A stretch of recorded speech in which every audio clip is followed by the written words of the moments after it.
Good morning, everybody. Welcome to Kids Church.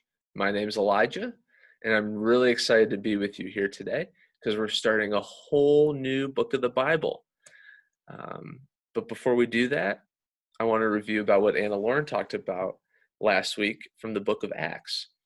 She talked about two men named Paul and Barnabas and talked about how they went around the world telling people about Jesus. And what we learned from their story was that even when things get hard, and things get difficult, and even if our lives are put into danger, like it was for Paul and Barnabas, that we're always to tell people about the good news of Jesus because he loves us and because we love him, and that we're to give all the credit to Jesus and not take any for ourselves.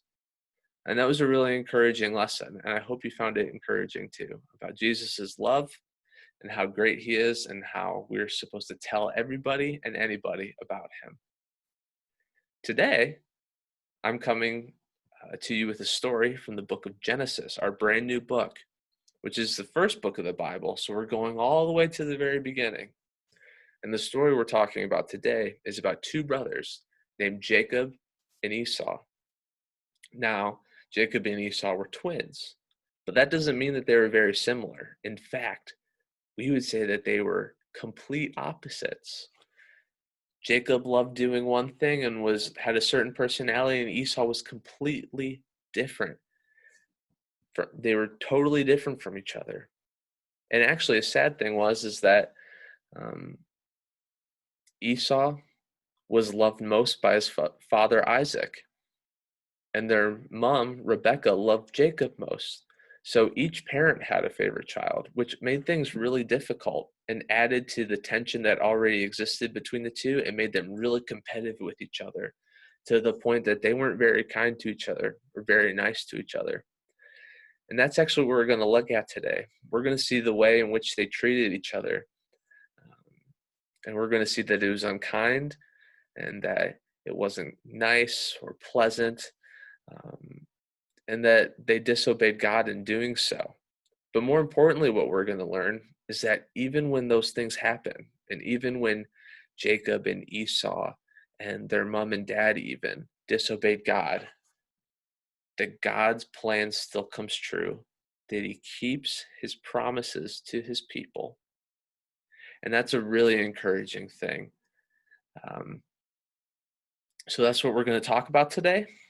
But before we get into the Bible and see what it looks like for God to always keep his promises and to even make the good things that he's planned happen, even though bad things happen, and that he uses those bad things for those good things, I want you to take some time and I want you to think of a moment or an example when you've done something wrong. Say it was disobeying your parents. Um, I want you to think about how you felt when that happened. Or I want you to remember a time where you really wanted to do something really badly, but then you weren't allowed to or you couldn't. I want you to think about how you reacted. Did you feel good when you did something wrong? Did you react really well when you got something you didn't like? I can share a personal example if that'll help you think a little bit. I can recall many times, unfortunately, when I was a bad little boy that I didn't get to go somewhere or do something I wanted, like go over to a friend's house. I was really mad at my mom and dad because I didn't understand why they wouldn't let me. And I was really unkind and really mean. And even when I was doing that and acting in that way, I knew that what I was doing was wrong. And then even later, I felt really bad about it. And I was really sorry. I asked them and I asked God for forgiveness. So I want you to take some time to think of an example like that. Did you think of one? Good. I'm sure you can relate to what I was saying, that even when you do things wrong, you know they're wrong, and it doesn't feel nice, does it?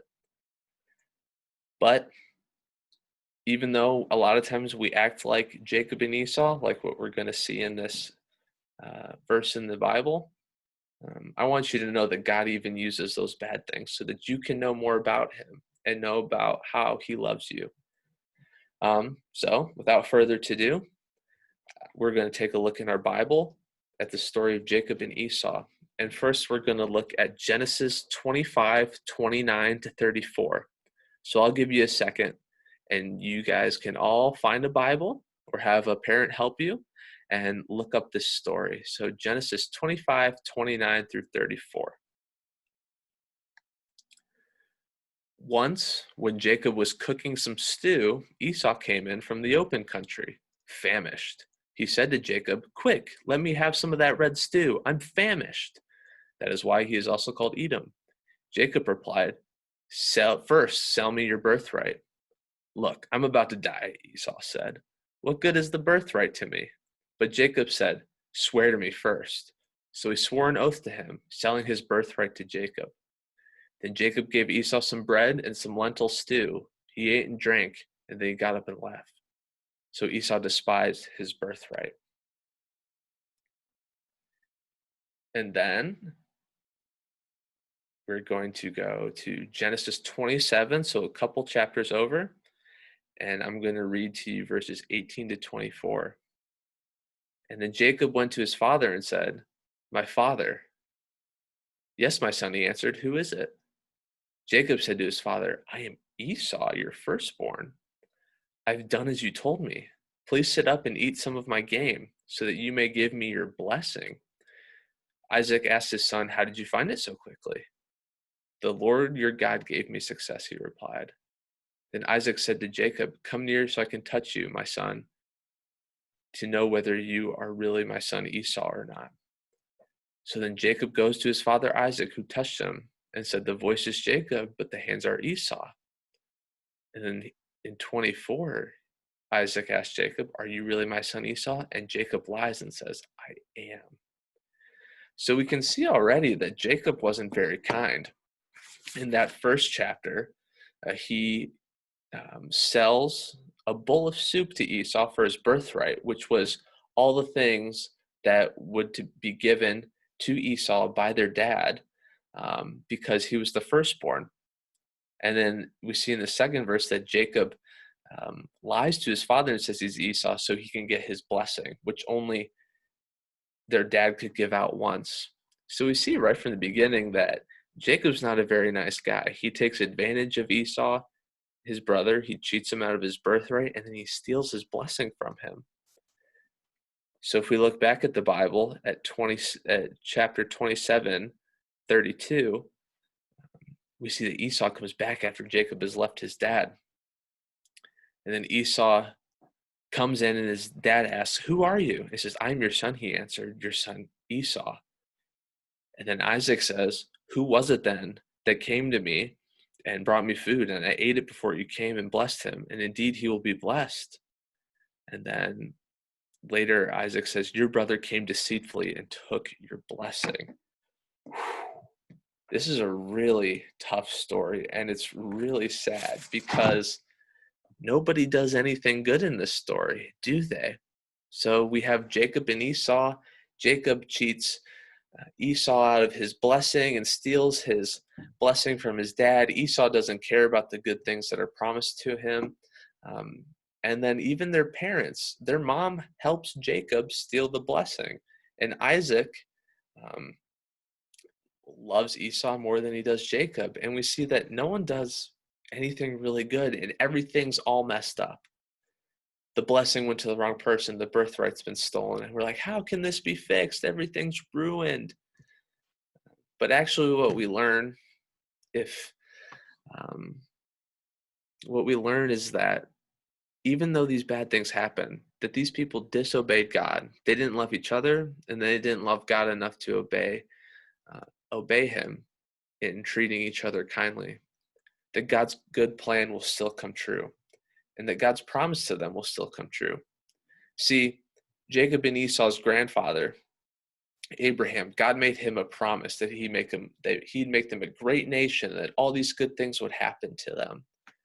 Well, that actually ends up happening still, even though Jacob does all these wrong things, even though those things happen.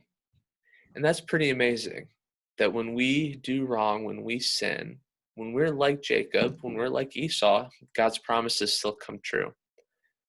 I don't know about you, but that makes me really love God more, that he loves me that much to continue to make things right, even when I mess them up, even when I think it might be hopeless because I've ruined it so badly. And trust me, I feel like that a lot.